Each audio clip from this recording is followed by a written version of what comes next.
Washington DC, le 2 mai 1972, 8h30. Le chauffeur d'une limousine blindée sonne nerveusement à la porte de son client. L'homme qu'il dépose tous les jours à 9h précises devant le Federal Bureau of Investigation, le FBI, a du retard. En 40 ans, ce n'était jamais arrivé. La bonne lui ouvre la porte. Elle aussi est anxieuse. D'habitude, M. Hoover est déjà levé à cette heure-ci. Elle n'a pas osé rentrer dans la chambre de son employeur parce qu'elle sait qu'il a l'habitude de dormir nu. Mais le chauffeur, inquiet, pousse la porte après avoir toqué avec insistance. M. Hoover est bien dans son lit. Mais s'il ne s'est pas levé aujourd'hui, c'est parce qu'il est mort.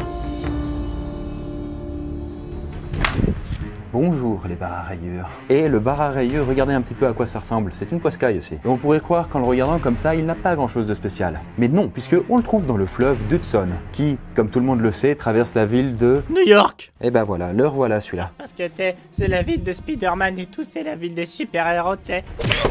Bah voilà, c'était pas compliqué quoi. Bon, qu'est-ce que je disais? Ah, Hudson, oui, bon, du coup, il traverse la ville de New York, et c'est là que nous allons nous rendre aujourd'hui. Plus précisément, nous allons voyager des années folles jusqu'aux années 70, car notre personnage du jour s'est illustré pendant toute cette période. Et qu'est-ce qu'il faisait dans la vie? Eh ben, chef du FBI. Oui, il détient d'ailleurs le record de longévité de cette fonction, puisqu'il l'a occupé pendant pas moins de 48 ans.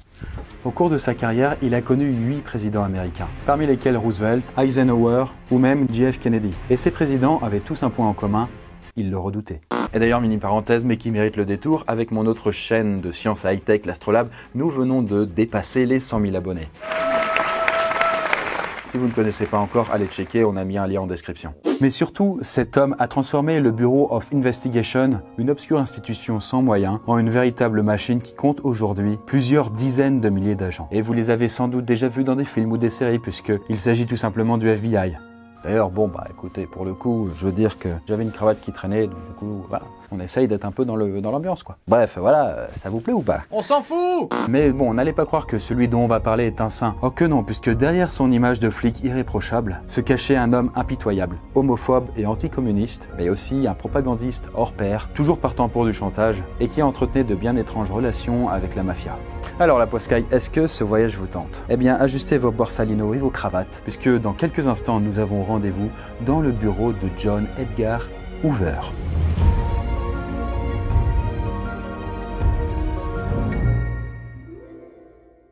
John Edgar Hoover, brillant officier de police, a seulement 29 ans lorsqu'il devient chef du BOI, le Bureau of Investigation. Et à l'époque, ce qui deviendra donc plus tard le FBI, n'est pas grand-chose. Il n'y a pas de budget là-dedans et les agents qui travaillent ne peuvent procéder ni à des arrestations, ni porter des armes. Donc du coup, on est très loin de ce que vous pouvez vous imaginer comme FBI. Et là, on se dit, ok, mais comment peut-on atteindre un jour la renommée du FBI, etc., Men in Black et compagnie? Ouais, je m'emballe un peu. Oui, tu t'emballes un peu. Ouais. Bon, en même temps, il faut dire que le service n'est pas très vieux, il a à peine 16 ans quand Hoover en prend la tête. Et pour l'anecdote, c'est un petit neveu de Napoléon Ier, donc Bonaparte, qui a créé l'institution qui deviendra donc plus tard le FBI. Bref, en arrivant, Hoover décide de mettre un petit peu d'ordre. Et la première chose qu'il fait, c'est d'actualiser les méthodes de recrutement. Car auparavant, on pouvait trop facilement se faire embaucher au FBI. Autant vous prévenir, avec Hoover, les entretiens d'embauche ne seront plus aussi faciles. C'est terminé la fête du slip. Tout à fait Jean-Pierre. Déjà, il faut être diplômé en droit ou en comptabilité pour pouvoir postuler, puis suivre une formation spéciale dans les écoles du FBI. D'ailleurs, une bonne condition physique est exigée. Voilà quoi. Il y a des commentaires ou pas? D'ailleurs, les agents du FBI ont l'interdiction formelle d'utiliser les ascenseurs. Ils doivent donc exclusivement prendre les escaliers pour se maintenir en forme. Bon, ok, jusque-là vous vous dites... Ok, ça passe, c'est un peu chaud, mais c'est pas impossible. Sauf qu'au FBI, il y a quelques petits critères éliminatoires. Premièrement, il faut être hétérosexuel, blanc et de préférence célibataire. Et puis les juifs et les hispaniques ne sont pas admis. Quoi? Mais c'est inadmissible. Comment? Oh, mais non, c'est juste que Hoover, vous savez, il est homophobe, antisémite et raciste. Et bien sûr, une enquête approfondie est menée sur chacune des recrues potentielles. Évidemment, chaque petit détail de leur vie est décortiqué et analysé. Et si un agent a la malchance d'avoir une petite amie ou une fiancée, une enquête similaire sera menée sur elle. Je vous l'avais dit, plaisante pas Edgar. Et bon, le but de ces enquêtes était de s'assurer de l'entière loyauté de chaque recrue pour éviter que des agents doubles ne puissent les infiltrer, à tout hasard provenant du RSS. Et une fois et enfin qu'ils étaient embauchés, les agents devaient se soumettre à un code vestimentaire qui ne tolérait aucun écart. Chemise, cravate et costume de pièce étaient de rigueur, le tout dans les couleurs choisies par Hoover lui-même. Et oui, du coup c'était un peu strict, mais bon, en même temps, le patron du FBI avait un petit côté maniaque. Et vous voulez des exemples là-dessus? Bah, il y en a plein. Alors déjà, il ne supportait pas qu'on marche sur son ombre. D'ailleurs, un agent avait failli être renvoyé puisqu'il avait osé poser les pieds dessus. Tous les matins, Hoover arrivait à 9 h précises et c'est lui qui a allumé personnellement les locaux. Personne d'autre n'avait le droit de le faire. Et il n'y a pas que dans le travail où Hoover faisait des fixettes. Par exemple, la couleur de l'herbe de son jardin lui déplaisait. Du coup, il a carrément fait remplacer tout le gazon. Mais attendez, puisque un beau jour, Hoover a découvert une crotte sur le seuil de sa porte. Et ni une ni deux, il a fait envoyer la merde, ouais, on peut le dire, ouais, c'est bien une merde, dans les laboratoires du FBI pour qu'elle soit analysée. Le but étant donc d'identifier le coupable. Il fallait peut-être qu'il ait un échantillon de merde de tous les agents qui bossaient avec lui. Je sais pas comment il s'arrangeait. Enfin bon, au final, le responsable était un raton laveur qui n'a jamais été retrouvé. Bon, heureusement pour lui. Bon, vous l'aurez compris, Edgar Hoover était du genre méticuleux. Il était déjà très efficace avant de devenir directeur du FBI. Du temps où il travaillait au ministère de la Justice, comme petit fonctionnaire avant de gravir progressivement les échelons. Et son efficacité était telle qu'à l'époque, il avait été réformé, c'est-à-dire dispensé de service militaire. Voilà, il était un petit peu trop précieux pour qu'on puisse prendre le risque de s'en servir comme chair à canon sur les champs de bataille, au fin fond des tranchées de la Première Guerre mondiale. Hoover a fait ses armes en 1917, alors que le communisme était en pleine émergence. Et sa première mission a été, je vous le donne en mille, de traquer les communistes. Et il l'a toujours rempli avec autant de plaisir que d'efficacité. En même temps, bon, Hoover, le communisme, il déteste ça. Et pour lutter efficacement contre la peur rouge, comme on disait à l'époque, Hoover emploie les grands moyens. Il constitue une base de données recensant 450 000 personnes potentiellement communistes, parmi lesquelles 60 000 ont une biographie détaillée. Et je vous rappelle qu'à l'époque, l'informatique, tout ça, ça n'existait pas, c'était des fiches papier. Oui, je dis potentiellement communiste puisque pour Hoover, le simple fait d'assister à une manifestation légèrement de gauche, ça fait quasiment de vous une graine de soviet. Mais vous demandez peut-être comment Hoover faisait-il pour réunir autant d'informations dans ses dossiers. Bah oui, on se demande. Le concept était très simple. Premièrement, mettre sur écoute les lignes téléphoniques de chaque suspect potentiel. Deuxièmement, truffer les appartements des suspects avec des micros cachés. Et troisièmement, infiltrer les usines, les syndicats et les manifestations avec des agents doubles chargés d'espionner autant que faire se peut. Et la méthode porte ses fruits puisque en l'espace de quelques années, ce ne sont pas moins de 10 000 personnes suspectées de communisme qui sont arrêtées. Saloperie de rouge. Et avec le temps, la base de données de Hoover s'agrandit de plus en plus et on y trouve des centaines de milliers de personnes fichées au cas où. Il va même jusqu'à installer des petits stands du FBI dans les rues pour relever les empreintes et les identités des passants. On n'est jamais trop prudent. Rapidement, le gouvernement américain s'aperçoit que Hoover est très efficace. Si bien qu'on lui élargit un petit peu ses prérogatives. Voilà, on lui donne plus de pouvoir, encore plus quoi. Mais en plus des communistes, il doit maintenant gérer les bandits qui continuent de sillonner l'Amérique, mais il se voit aussi confier la lutte contre la reine du crime organisé, la mafia. Bon, pour ce qui est des bandits, l'affaire est vite réglée. Hoover mobilise ses hommes pour une chasse à l'homme sans relâche, et des gangsters aux noms célèbres comme John Dillinger ou Bonnie et Clyde sont traqués et, lorsque l'occasion se présente, tout simplement liquidés. Décidément, il a pas le temps, Edgar. Ceci dit, pour l'anecdote, il orchestre soigneusement la communication autour de ses succès, c'est-à-dire quand il réussit à attraper les grands bandits. Je m'explique. Si vous voulez, il passe l'aide de la police locale sous silence et présente ses brillants résultats comme les prouesses directes du FBI. Donc autrement dit, la police l'aide, mais lui, il fait en sorte de dire que c'est uniquement lui et ses agents qui ont fait tout le taf. Bon, finalement, un mec plutôt honnête. Et pour marquer le coup, il a même fait accrocher dans son bureau le masque mortuaire de John Dillinger. Pour ce qui est de la mafia, il y a du pain sur la planche. Bah oui, puisque nous sommes en pleine prohibition. Une période de l'histoire des États-Unis qui a quand même duré 13 ans, durant laquelle la vente et la fabrication d'alcool étaient interdites. Ils devaient s'amuser le soir. Enfin, c'était illégal bien sûr, mais comme on le sait, illégal veut dire contrebande. Et pour le coup, là, c'était la mafia qui s'occupait de tout ça. D'ailleurs, ce petit trafic d'alcool, qui était pas si petit que ça, a permis un véritable essor de familles mafieuses américaines dans les grandes villes. L'argent réalisé grâce aux ventes frauduleuses était directement réinjecté dans les casinos, ainsi que les bordels, et participait ainsi à la structuration du crime organisé. Bon voilà, autrement dit la mafia. Donc ouais, là vous allez certainement vous dire... Ouais, je suis sûr que Hoover il a lutté sans vergogne contre le crime organisé, et à tous les coups avec ses agents surentraînés, il a infiltré la mafia et il l'a démantelé pièce par pièce. Bon, je vais probablement vous décevoir, mais non. On y reviendra en temps voulu. En 1939, la Seconde Guerre mondiale éclate. Bon, là-dessus, le parti nazi ne fait pas long feu aux États-Unis, car, devinez pourquoi, les agents de Hoover sont sur le coup et parviennent à le démanteler avant même qu'il ait pu faire parler de lui. Et comme il y a fort à faire durant ces années, le président américain de l'époque, Roosevelt, confie le contre-espionnage au FBI. Inutile de vous dire que là-dessus, Hoover est ravi.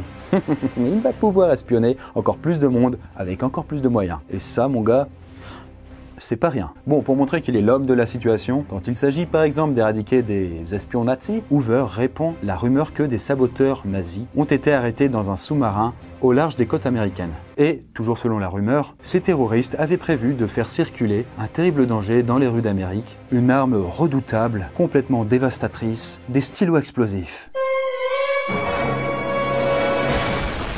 Bon, heureusement que le FBI était là.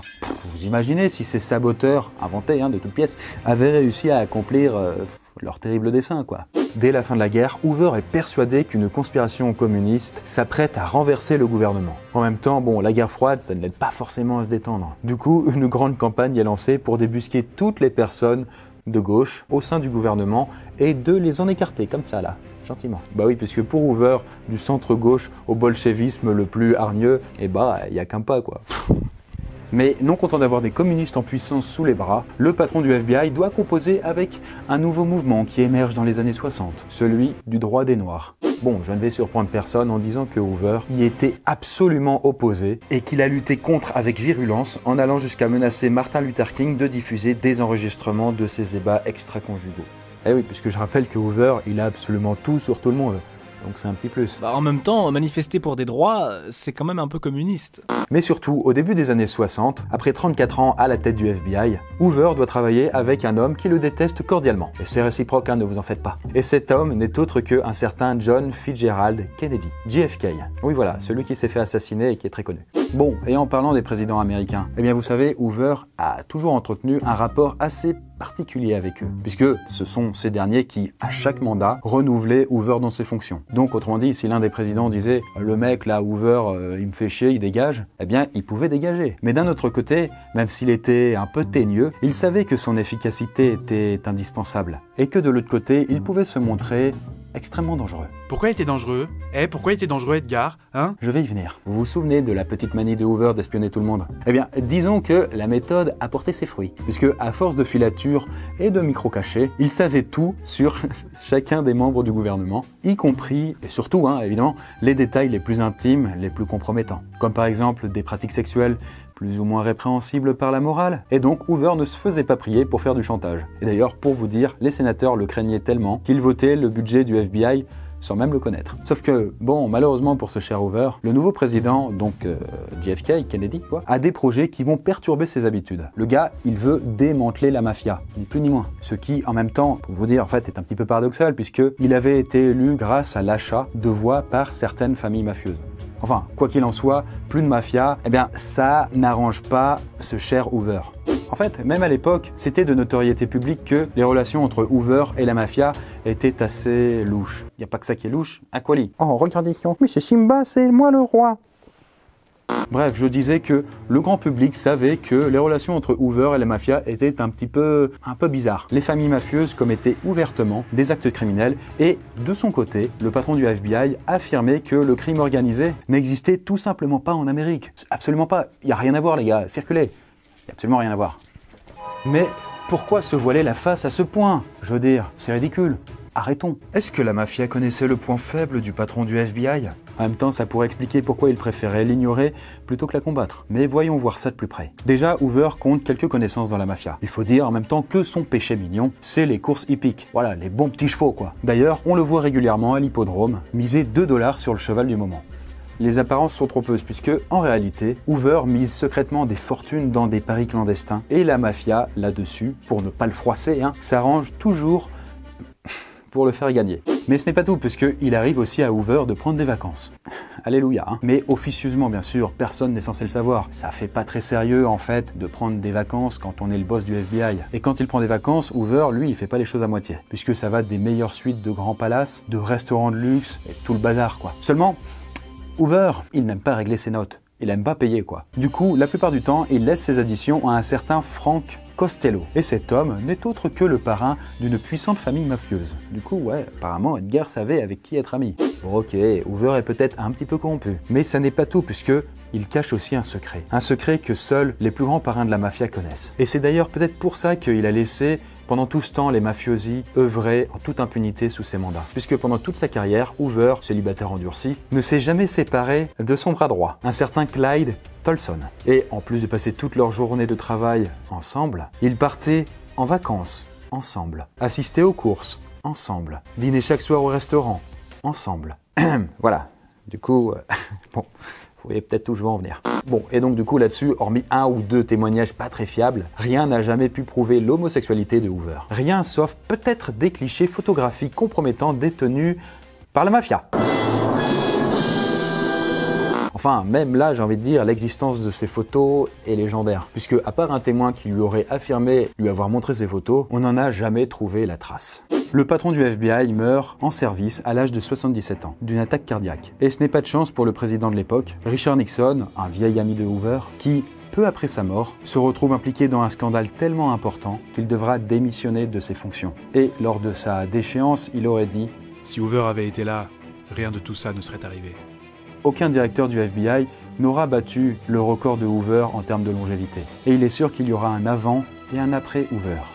La quantité de renseignements qu'il a laissés à sa mort est tout simplement vertigineuse, puisque le FBI compte près de 160 millions de fiches de renseignements plus ou moins complètes. Et du coup, je vous rappelle encore que tout ça, c'était sans ordinateur, il n'y avait rien du tout. Certaines sont encore top secrètes, mais récemment, un dossier a été déclassifié. Il est d'ailleurs consultable gratuitement en ligne et je vous ai mis le lien en description. Bref, il s'agit de celui d'un certain Nikola Tesla. Le dossier date de la Seconde Guerre mondiale et prouve que les États-Unis s'intéressaient de très près à une nouvelle arme dévastatrice sur laquelle travaillait le chercheur. Une sorte de laser qui répond encore aujourd'hui au doux nom de rayon de la mort. Selon Tesla, il s'agissait de l'arme ultime, encore plus terrifiante et mortelle que la bombe nucléaire, car il pouvait, en théorie, désintégrer n'importe quoi, n'importe où dans le monde. Pour info d'ailleurs, Nikola Tesla fut le tout premier personnage auquel je me suis intéressé dans une bulle, il y a maintenant quelques années, et donc vous pouvez toujours retrouver ça, je vous la mets ici. Voilà. En tout cas, ce fut, et c'est encore aujourd'hui, l'un de mes personnages préférés. Une vie passionnante et un homme qui aurait pu changer le monde radicalement. Mais les choses ne se sont pas tout à fait passées comme il l'imaginait. Bref, allez voir la vidéo. Et bien voilà, on dirait que cette bulle touche à son terme. J'espère en tout cas que ce petit voyage dans l'Amérique du XXe siècle vous aura intéressé, vous aura fait un peu voyager aussi. Et si l'histoire de Edgar Hoover vous intéresse, et que vous voulez en savoir plus sur lui, n'hésitez pas à aller faire un tour dans les sources, hein.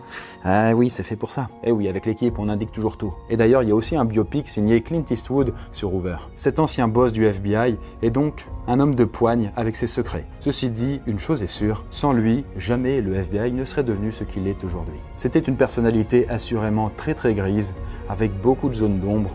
Et vous la poiscaille, pensez-vous que les accomplissements de Hoover méritaient des méthodes aussi peu orthodoxes que celles qu'il a utilisées? Mais la question principale qu'on pourrait se poser et que sont devenus maintenant tous les mystères qu'il a jalousement gardés. Et bien voilà, j'espère que la vidéo vous aura intéressé. Et justement, sur l'Astrolabe dont on a parlé au tout début, sur mon autre chaîne, on a sorti une vidéo qui traite d'un sujet très particulier. Constance? Du coup, dans notre dernière vidéo, on vous parle d'un nouveau système de surveillance en Australie. Ça copie celui de la Chine à base de caméras et de reconnaissance faciale, c'est assez intéressant. Carrément, oui, et je pense que Hoover aurait adoré pouvoir avoir entre ses mains ce type de système. Bon bah en tout cas, si ça vous intéresse, allez checker tout ça sur la chaîne. Et sur ce, on vous fait la bise sur les nageoires et puis à la prochaine.